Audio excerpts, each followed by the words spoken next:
সন্দেশখালীর শেখ শাহজাহান কার নির্দেশ মতো পালিয়েছিলেন, এবার সেটাই প্রকাশ্যে এসে গেল। সন্দেশখালীর শেখ শাহজাহানকে নিয়ে গোটা বাংলা তোলপাড়। সন্দেশখালীর মাস্টার মাইন্ড শেখ শাহজাহান দীর্ঘদিন পর পুলিশের হাতে আসার সঙ্গে সঙ্গেই সিবিআই তাকে কবজায় নিয়েছেন, আর তারপর থেকেই সিবিআইয়ের অপারেশন চলছেই। সন্দেশখালীর শেখ শাহজাহান কাণ্ডে তার তিনজন ডানহাত গ্রেপ্তারও হয়েছেন, বাকিরাও কেউ ছাড়া পাবেন না।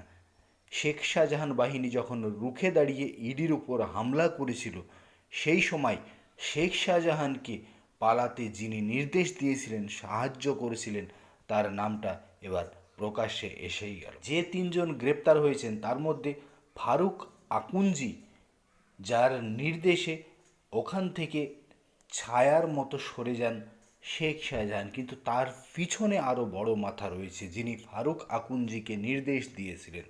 এখানে সেই বড় মাথার নামও জানতে পেরেছে সিবিআই। এই মুহূর্তের সবচেয়ে বড় খবর, তিনজনকে গ্রেপ্তার করার পরেই জানতে পারা গেল যে ফারুক আকুঞ্জি কারো একজনের নির্দেশ মতোই শেখ শাহজাহানকে ওই জায়গা থেকে পালিয়ে যাওয়ার ছক কষে দেন এবং শেখ শাহজাহানকে পালাতে সাহায্যও করেন। শাহজাহান ঘনিষ্ঠ কয়েকজনকে জিজ্ঞাসাবাদ করে সিবিআই আরও মারাত্মক তথ্য পেয়েছে।